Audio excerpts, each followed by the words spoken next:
Tai ta įžanga tokia gal bus daugiau šventinė, vis tiek artėja šventės, tai noriu visus pasveikinti, kad tas susitaikymo metas, sako toksai, bet aišku, ta gerąja prasme, šiaip tai linkim ir tikimės ir ateityje tokių dalykiškų diskusijų ir papolemizavimo, nes juose gimsta kaip tik tiesa.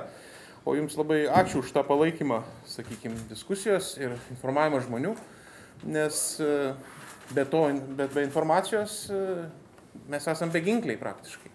O kartais informacija ir lemia daug labai ir politinių sprendimų. Ir iš tiesų net ir maža šalis gali pasiekti daug, jeigu jinai sutelkia savo valią, sutelkia savo potencialą turimą, sukoncentruoja ties prioritetiniais dalykais ir galima kažką pasiekti iš tiesų. Tai aš manyčiau, jeigu taip trumpai pasakyti praeitus metus, kalbant apie praeitus metus, tai aišku, nulėmė daugelį darbotvarkių, tematikų, rytų partnerystė bendraja prasme. Taip jau sutapo, kad nuo pirmininkavimo nuo to priėmimo viršūnių susitikimo Vilniuje, nuo to momento, kaip ir neužleidom tokių aktyvesnių pozicijų šiuo požiūriu. Tai čia pasakytina ne tik apie Ukrainą, be abejo, kas Ukraina, tai čia nustelbė visas darbotvarkės, bet ir apie visas rytų partnerysčių šalis. Mes tikrai nesumažinom tempo. Tai yra tikrai labai palankiai sutikta visose, noriu pabrėžti, čia šiuose rytų partnerystės valstybėse. Netgi girdėjau tokį juokelį, gal nesakysiu iš kur, bet buvo toks klausimas iš kai kurių partnerių. Tai jūs dabar pirmininkaujat rytų partnerystės programai, o kas čia po to bus įdomu, sako.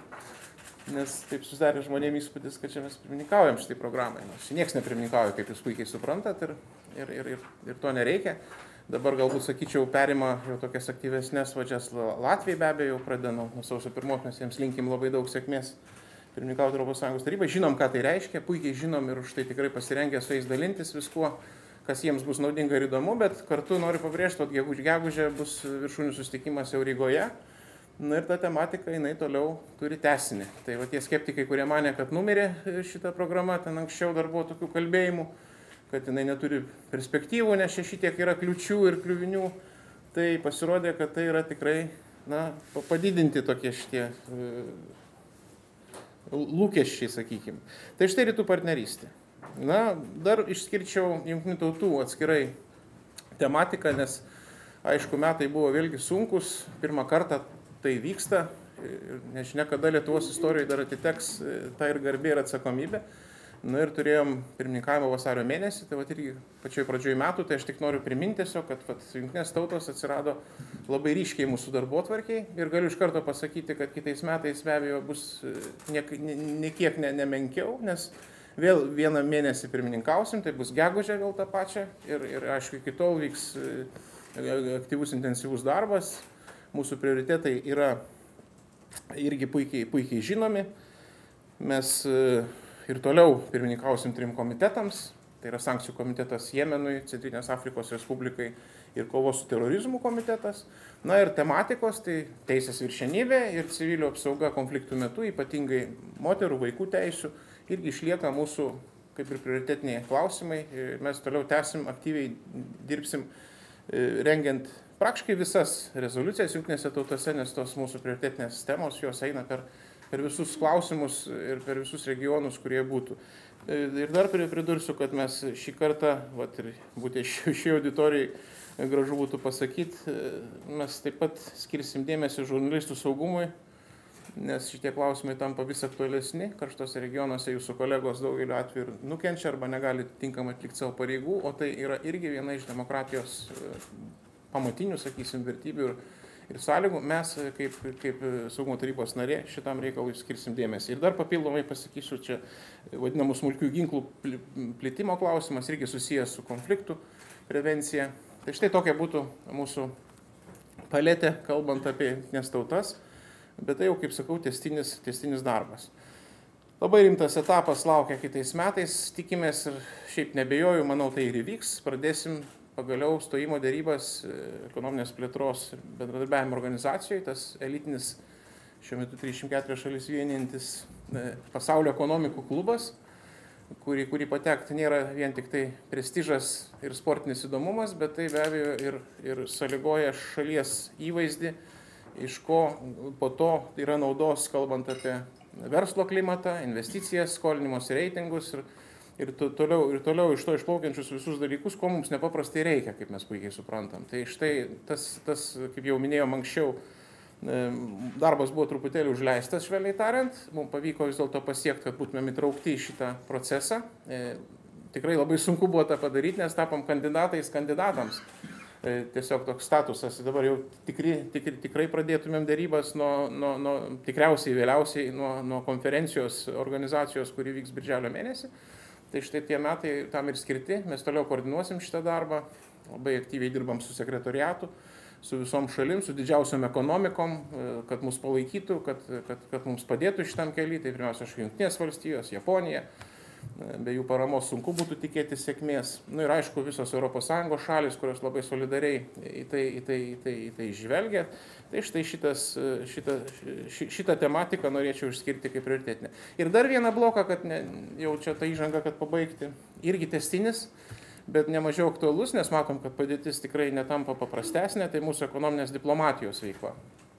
Ir jeigu kalbėti apie tą visą tarybą, kuri pasiteisino ekonominės diplomatijos, tikrai ir tas bendravimas su asocijuotom struktūrom, ir tas išsiaiškinimas problemų, galbūt ir išsibarimo tokio net ir nebuvo, tiesą sakant, net ir sunkiausių laikotarpių nebuvo kažkokių priekaištų, buvo tikrai konstruktyvus dialogas, kurio rezultate mes bendrai siekiame, kad tikrai ieškoti naujų rinkų, kad nustatyti prioritetus, kokiu reiktų susitarimų įgyvendinti. Ir kur reikėtų galbūt, nepaisant mūsų ribotų resursų, kaip puikiai žinot, negalim čia labai plėstis, mes ypatingai pas tarnybos neturim lėšų už ką tą daryti, bet dėl tų priežasčių ir uždarėm porą ambasadų, kad galėtumėm kažkur kitur nukreipti savo dėmesį. Tai be abejo jau dabar galiu tvirtai pasakyti, kad įsteigsime kitų metų pradžioje ir ambasadą Pietų Afrikoje, ir konsulatą, generalinį konsulatą Los Andžele. Tai Los Andželas vienas iš tokių vietų, kur daugiausia konsulatų yra apskritai iš visų šalių, kadangi tai yra ir tikrai tam tikra ir verslo interesų kryžkelė, ir apskritai mes, kalbėdami apie vakarų pakrantę, ten neturėjom jokio pėdsako, tai štai irgi manom, kad tame yra prasmė didelė. Na ir taip pat sustiprinsime savo ekonomikos specialistais, ambasadas Kinijoje, Kazachstane, Turkijoje, ir dar kartą pabrėžiu, visą tai darom ne patys sugalvoję kabinete užsidarę, o tai darom labai glaudžiai konsultuodamėsi su verslu, atsižvelgdami taip pat ir jų interesus ir poreikius. Ir tą darysime ir ateityje. Tai štai šitą ekonominės diplomatijos ir tarybos veiklą, ir tas mano minėtus tos iššūkius, juos ir analizuosim kitais metais nei kiek nemenkiau, o gal dar intensyviau, kadangi matom, kad padėtis tikrai jinai netampa ramesnė šitoj srityje. Tai gal tokia būtų įžanga, o šiaip mielai atsakyčiau jūsų klausimus, jeigu pajėgsiu, tos, kuriuos formuluosit. Ministrė, gal dėl šios dienos aktualijų vadovų taryba renkasi ir aptars, ko gero, ir sankcijas tolimesnės ir apskritai santykius su Rusija. Jūsų manymu, grįžęs iš Briuselio, kaip reikėtų toliau didinti ir kokių tai pasiekmių galbūt duotų? Žinot, sankcijų reikalas yra, priminsiu, kas žinot, tai atsiprašau, kad pasikartosiu, kad mechanika yra tokia, kad norint jas atšaukti, reikia sutarimo visų šalių. O kitų metų Liepą jau bus kitas mechanizmas, reikės sutarimo, kad pratęsti. Tai dabar, kad atšaukti, tai nėra to sutarimo, nes, atvirai pasakysiu, nepaisant kai kurių komentarų, aš tikrai nematau, mes neturim tokios informacijos, kad galėtume konstatuoti, kad yra gerėjimas situacijos, kad yra. Nes, vat ir neseniai, jūs ir paklausėte apie užsienio reikalų tarybą, pačioje taryboje šį kartą nebuvo šio klausimo. Dabar tokie nauji metodai ir kai kurie klausimai parenkami kaip pagrindiniai, kiti šalutiniai. Tai, pavyzdžiui, praeitą tarybą buvo Ukraina ir buvo pagrindinis klausimas, o šioje taryboje buvo Irakas ir Sirija. Ir tie kiti klausimai liko kaip ir paraštėse, bet dėmesio Ukrainai tikrai nestokojom, nes mes turėjom atskirą posėdį neformalų prieš pusryčius su užsienio reikalų ministru Klimkinu, kuriame labai gerai dalyvavo kolegos mano ministrai, taip pat dalyvavo ir Federica Mogherini, ir Johannes Hahn, naujasis plėtros komisaras. Taip kad buvo sąstatas tikrai geras, mes 1,5 valandos laiko skiriam būtent šviežią informaciją iš vietos. Tai vėlgi, kad neiškraipyti informacijos, bet ką aš girdau iš užsienio reikalų ministro, tai irgi galiu patvirtinti, kad ir paliaubos neveikia, ir pagerėjimo nesimato, ir iš tikrųjų aš ir dar jūsų kolegom atvažiuodamas pasakiau tokią mintį, noriu jums pakartot. Man truputėlį yra kažkiek ir keista, kad mes vėl, ką ir kalbėjom, kad netaptų įprastinė vaga, tai, kas neturi būti priimtina, o o turiu omeny, tarkim, tuos humanitarinius konvojus. Jeigu pamenat, kai buvo pirmasis, tada aš kaip tik buvau Kijeve ir mes bendrom jėgom ir ukrainiečiai teikia informaciją ir mes Jungtinių tautų saugumo taryboje iškėlėm šitą klausimą ir tai netgi kalbėjom kaip apie suvereniteto pažeidimą, nes esmė buvo, kad jiems nebuvo leista tikrinti tų konvojų. Ir tada buvo įtarimai, kad ten ne viskas švaru ir aišku.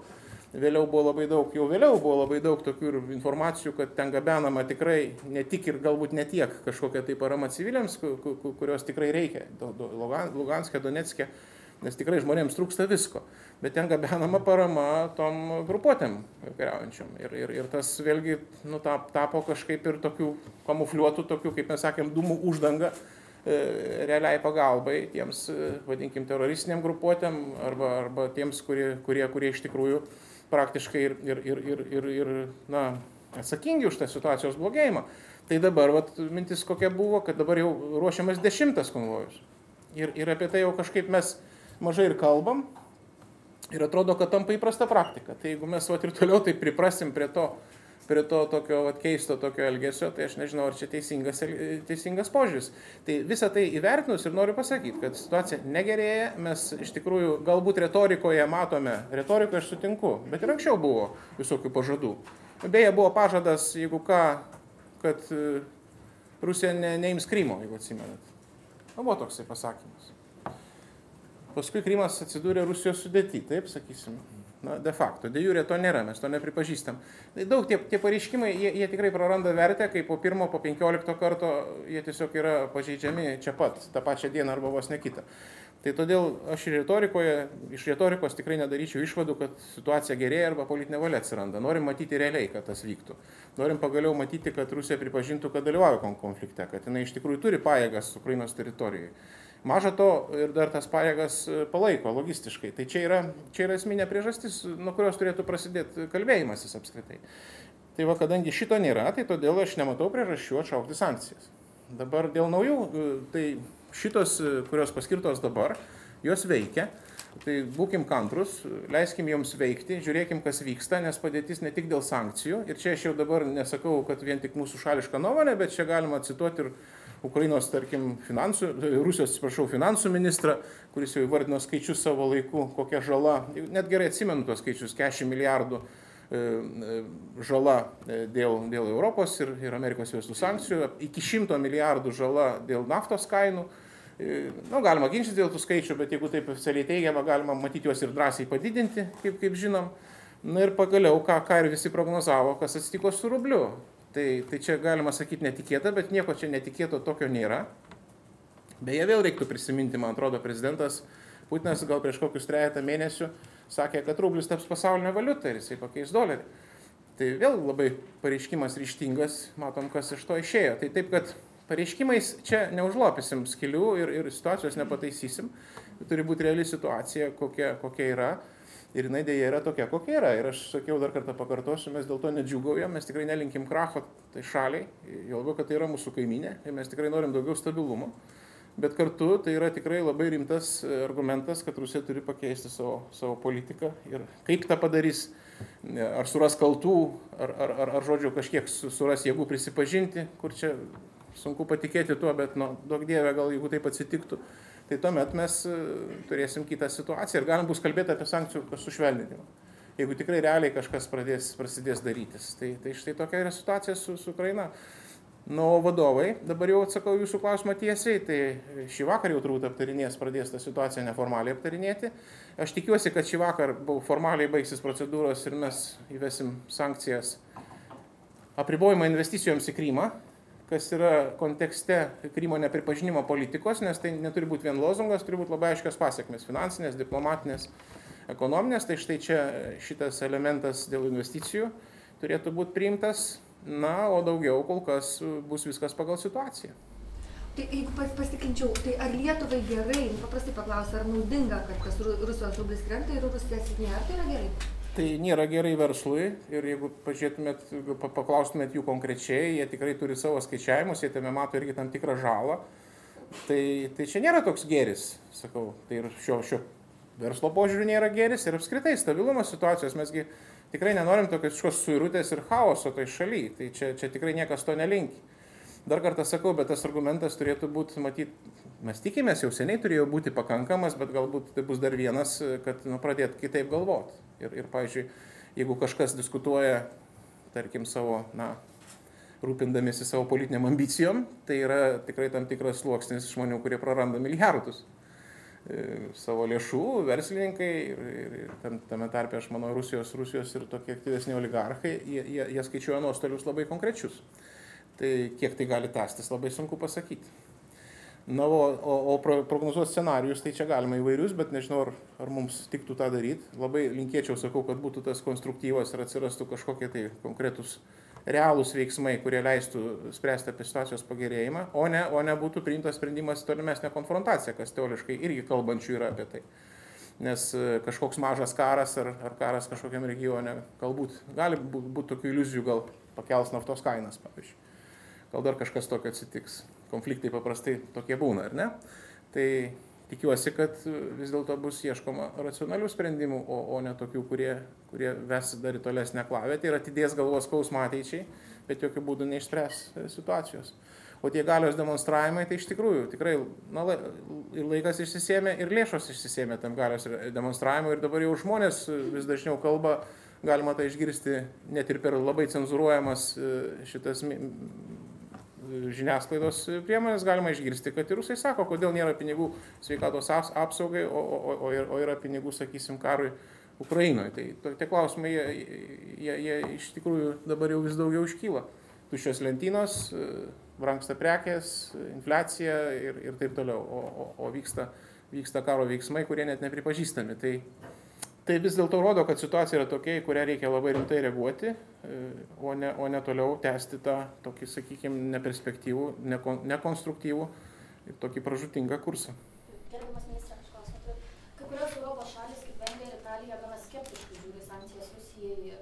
Kaip Jūs matote, ar Rusija galbūt daro toms vyriausybėms įtaką kažkokią ir tai turės tų šalių požiūris įtaką sankcijų?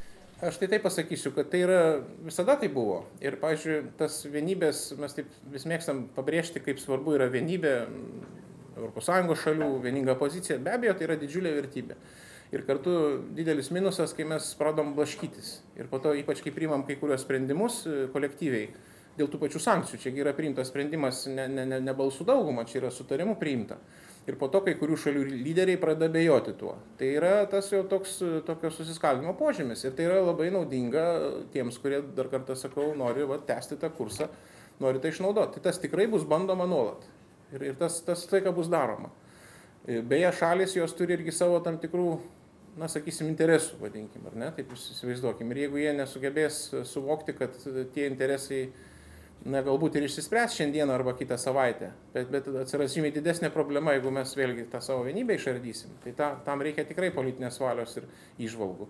Tai čia nereikia stebėtis, čia bus ir daugiau tokių ir pareiškimų, ir komentarų, tai kad tas būdavo ir kartais pasisekdavo suskaldyti, tai mes turim tiesiog iš to daryti išvadas. Nuo kiek pavyks mums išlaikyti tą vienybę, tai priklauso jau nuo mūsų visų, net ir nuo mūsų taip pat priklauso. Kodėl mes kartais nuosekliai iš tikrųjų dėstom savo poziciją.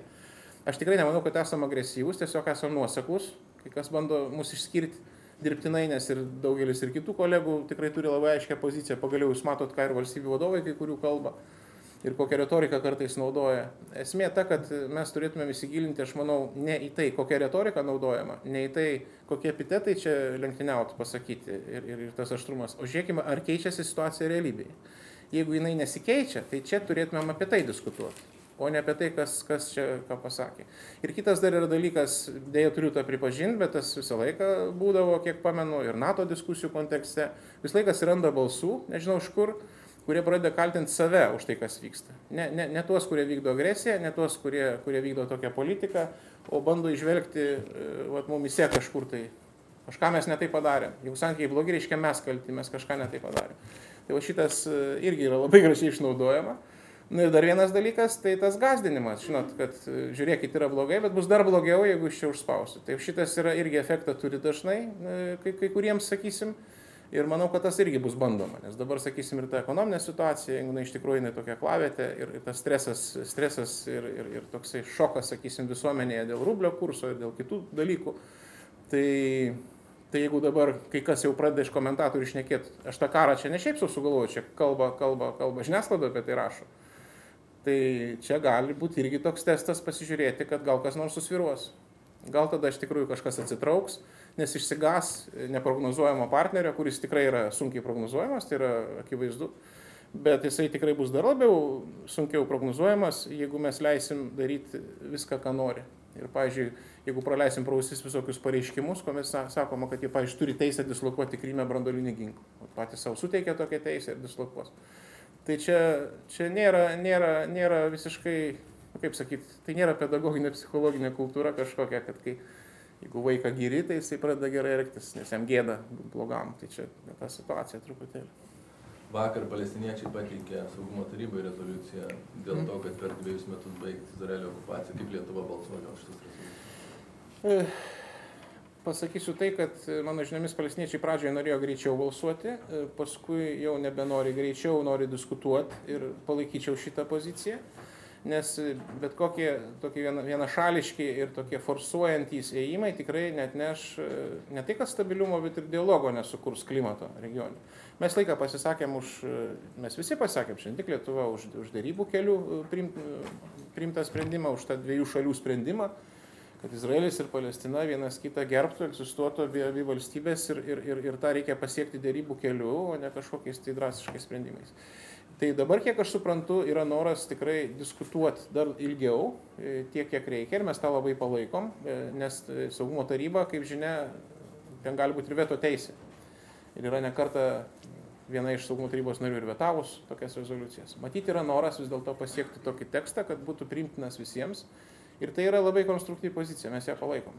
Taip, kad dabar nėra dar kalbos šiuo metu apie balsavimą patį, dabar yra pati ta, manau, derinimo tokia diskusijų, konsultacijų procedūra, kurioje mes irgi dalyvausim, konstruktyviai, sakau, su tuo požiūriu, kaip bandžiau čia pasakyti.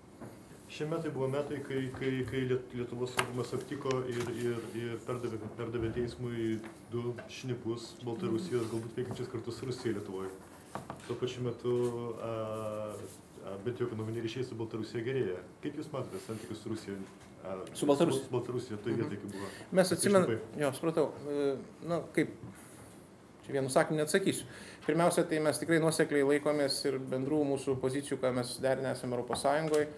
Ir tas mūsų dialogas, kalbant apie žmogaus teisės, apie politinius kalinius ir konkrečiai pavardės, yra žinomas, visą laiką jūs keliam. Bet kartu buvo visą laiką pozicija, kad izoliacija, tas atsiribojimas, sienos pastatymas, jisai nėra naudingas.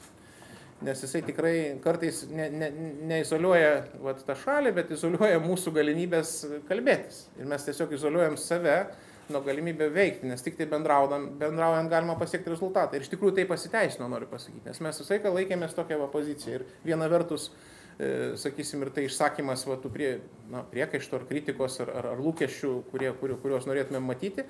Ir kita vertus, kad tęstumėm tą bendravimą, nes iš tikrųjų tai yra mūsų kaiminė valstybė, tai yra ir tam tikra prasme ir ekonominiai be abejo interesai, tik tai jokių būdų negalima jų parduoti už vertybės. Tai čia jau yra tas balansas, kuris laiką reikia stebėti ir sekti ir jūsų pagalba taip pat, kad nenuslysti kažkokią tai kraštutinumą, bet visiškai to nedaryti būtų neprotinga.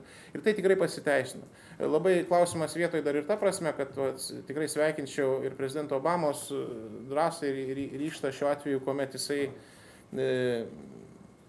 paskelbė, tai aišku, kaip tas bus įgyvendinta, čia yra galbūt dar procesas vyks ir ilgai, ir kongrese bus diskusijos, matyti ir visuomeniai, kad tas izoliavimasis pusę amžiaus, praktiškai tie argumentai, kuriuos mes irgi minėjom, kuomet pamenat, mes užmesgėm diplomatinius santykius su Kuba. Tai irgi buvom paskutiniai iš Europos Sąjungos, mes turėjom savo argumentus, mes sakėm, kodėl tą reikia daryti. Tai lygiai tie patys argumentai dabar irgi nuskambėjo, kad tas pusės amžiaus izoliavimas nedavė rezultatų, reikia eiti kitų kelių, nes atsirado kažkokiu tai konkrečiu žingsnių iš Kubos pusės, iš žmogaus teisų srityje, be abejo nėra ten matyti lūžio kažkokio dar, bet yra požymiai ir todėl reikia keisti tą politiką. Tai aš manau, kad tai iš tikrųjų drąsus sprendimas, bet kartu ir logiškas. Tai jeigu taip kalbėt, aš čia paralelę tokią suvedžiau, atsiprašau, apie Baltarusiją klausėt, bet Kubą prisimenu, nes tai aktualija yra ir labai panašus algoritmas, mano požiūriu, tikrai labai panašus, nes lygiai panašiai kalbėdavom ir Baltarusijos atžvilgiu, o dabar atsiranda, štai jau ir pareiškimai buvo, mačiau Viktorijos Nuland, kad mes pasirengę gerinti santykius su Baltarusija. Ne tai, ką gerinti, gal ten neteisingai aš cituoju, nes gerinti turi abi pusės. Bet tas žodžiu, jeigu matysim požymius iš jų pusės, kad mes irgi atitinkamai reaguosim, tai labai tam pritariu, taip kad aš nematau tame prieštaravimo. Tai sakau dar kartą, nenubrauks mūsų vertybinės pozicijos, jokių būdų to nebus, bet matome, kad nauda yra iš to tokio kalbėjimosi ir įtraukimo į dialogą.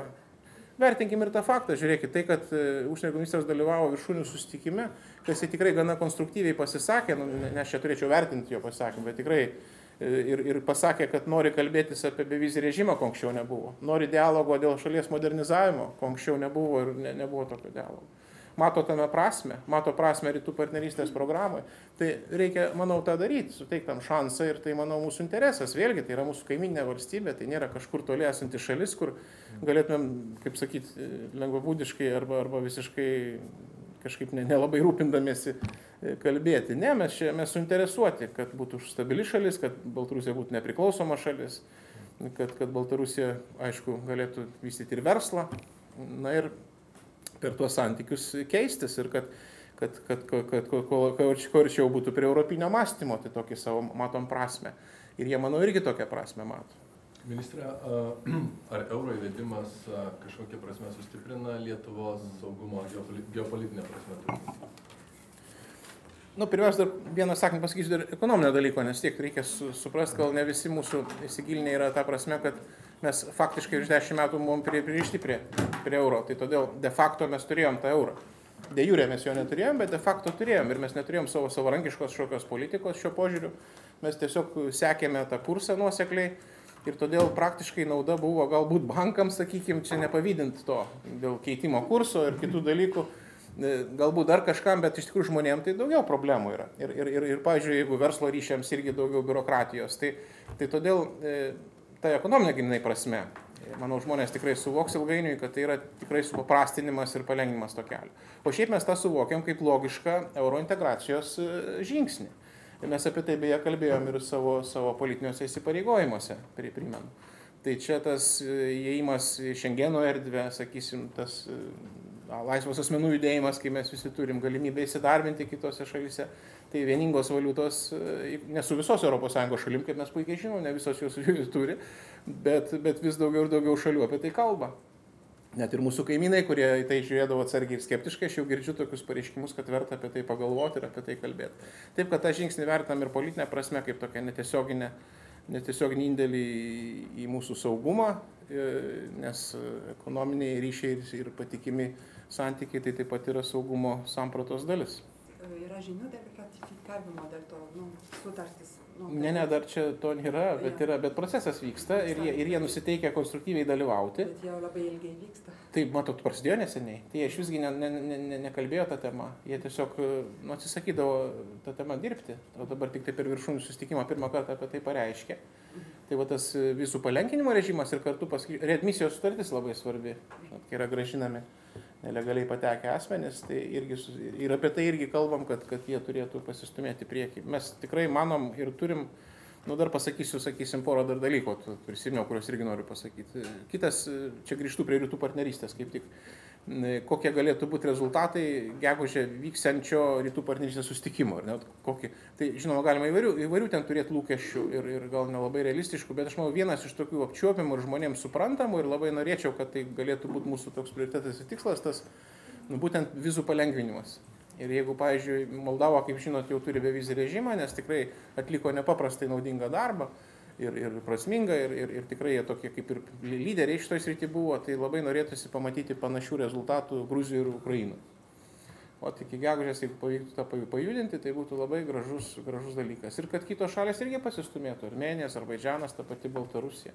Kaip sakyt, mes taip ir vadinam tas viršūnių susitikimą tokį mobilumo, čia ir mobilumas, tas vadinasi žodis, kuris kalba apie vizų palengvinimą, tai šitas yra. Tai koks tikslas būtų su Baltarusija? Tai tikslas koks? Jo. Kad jie keliaut galėtų, kad lengviau galėtų. Bet per rytų partnerystės susitikimą Rygoje, tai koks jūs... Dėl Baltarusijos? Tai čia jie nepasieks matyti tokio lygio, kad ten kažką jau, bet pasistumėtų bent jau tą kryptimį, ta prasme, kad priartintų kad pasivytų kitas šalis, kurios jau turi ten pirmą fazę pabaigę, antrą dabar vykdo, čia, žinot, yra sudėtingas procesas, nenoriu čia sukti jums galvos, bet tas vizų palengvinimo procesas turi savo biurokratinę tvarką. Tai Baltarusija, žinoma, dar ten tiek nepasistumėjo, bet, kad jau būtų kažkokiu irgi rezultatų matytųsi. Apskritai kalbant, tai linkėtumėm, kad galėtumėm įgyvendinti ir tą pasienio ruožę gyvenančių žmonių lengvesnį bendravimą. Kaip žinia, Lietuva atlikusi visas procedūras, Baltarusija lyg ir taip pat, bet delsiama su įgyvendinimu. Tai 50 km ruožė galėtų jau ir rytoj pradėti veikti teoriškai tas režimas, bet reikia politinės valios iš Baltarusijos. Dar vieną norėjau pasakyti tiesiog dalyką, kur Lietuva aktyviai tikrai kitų metų, dabar jau mes aktyviai tam reiškiamės, bet nuo kitų metų matyti ir tos iniciatyvos jau išvys ir dienos šviesą, gal ir šiemet dar iki Kalėdų. Aš kalbu apie strateginį komunikavimą, tai susiję ir su jūsų veikla tam tikrą prasme, su informacija, su galimybė skleisti informaciją, su galimybė, su sukūrimo galimybė, sakysim, tarkim, rusakalbės spaudos aktyvinimo, kad būtų alternatyvi, o ne tik tai valstybių kontroliuojama, kad nesukurtumėm kitų valstybių kontroliuojamos spaudos, nes tai nebūtų laisva spauda, bet kad sudarytumėm sąlygas alternatyviems šaltiniam, kurių tikrai trūksta, ypač, sakysim, rusakalbiai auditorijai, ir kalbėti apie Ukrainą, Rusiją, pagaliau ir apie kitus kraštus, kur yra vartotojai, vadinkim, tos informacijos. Tai čia mes šitoj srity, kaip jūs turbūt nesiginčysit, stipriai pralošiam ir čia vien žodžių ir lozungų ir vieni kitų įkalbinėjimų nepadės. Tai mes turim irgi savo poziciją, turim savo mąstymus ir mes tikrai pateiksim artimiausiu metu tuos savo pasiūlymus dėl strateginio komunikavimo ir kolegom ES šalyse ir mes tikimės, kad bus aktyvesnis vaidmuo ir Europos komisijos ir išorinių veiksmų tarnybos ir kad mes galėsim suvienyje savo pastangas ir tam tikrą prasme resursus, gebėjimą, galėsim šitoje vietoje pagaliau galbūt pradėti kompensuoti tos praradimus, kuriuos turime iki šiol. Nes iš tikrųjų dabar mes kol kas nelabai ko galim pasigirti. Jungtinės valstijos šio klausimu juda, Laisvos Europos radijas, kaip žinot, jie yra sukūrė kai kurių programų ir jas už dyką dalina tiem, kam nori ir mes turim galimybę, man atrodo, per porą kanalų ir Lietuvoje jas matyti. Jeigu neklystu, per Lietuvos televiziją ir per info kanalą galima matyti pusvalandinę kasdieną laidą rusų kalba, kas yra kažkas, tai bent jau alternatyva kokia tai. Tai reiktų ir visiems apie tai pagalvoti ir suvienijus pastangas ir resursus vis tik tai pasiekti kažkokį tai skirtumą šitoje srityje. Matytumėm tame irgi vieną tokį savo prioritetų, jeigu kalbėti apie kitų metų darbus ir mūsų pastangas. Putinas tuo pat metu, kaip jūs kalba, nežinau, ar jis garsiau kalba ar tyliau? Putinas sako, kad NATO plėtra į rytus yra tarsi Berlyno sienos statymas. Gal turėtume komentarai? Turėčiau, ir laiką sakydavom kolegom rusams vieną tokį paprastą dalyką. Plėtra žodis yra toks ekspansyvus ir sukuria įvaizdį, kad NATO jėga čia plečia savo teritoriją. Kaip ir suprantat, ekspansija kažkokia tai užsiima. Tai yra iš principo neteisingas reikalas, nes tie, kas šiek tiek sekat situaciją, žinot, kaip sunku ten patekti NATO. Ir kiek šalis, kai kurios kaip Makedonija virš 10 metų beldžiasi tas atviras duris ir nežinia, kiek dar laiko tai užtruks, kol jie pasieks savo tikslą. Kitos irgi kandidatės kiek turi problemų. Tai aš to noriu pasakyti, kad šalis pačios nori pasirinkti, taip kaip ir Helsinkio dokumentuose yra numatyta, ir kur Europos saugumo bendradarbiavimo dokumentuose, kuriems visi yra pritarę tame tarpe Rusija. Ir Rusija beje tą pakartoja karts nuo karto, kad tai pripažįsta šalių teisę rinktis alijansus, rinktis organizacijas.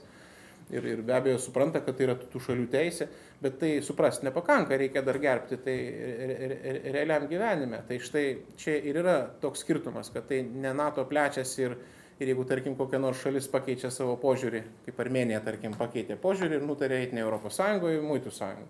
Ir nenusintėm ten savo kariuomenės. Ir nebuvo ten jokių žalių žmogeliukų.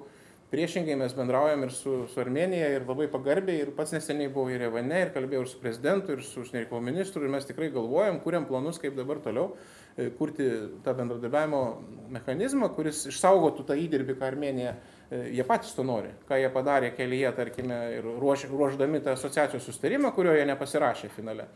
Ir ką išsaugot galėtumėm ir ateityje turėti kokį tai dialogą. Tai yra visai kitas požiūris ir iš esmės skirtingas ta prasme, kad mes neužsimam ekspansiją, o kaip tik tai atviras yra alijansas.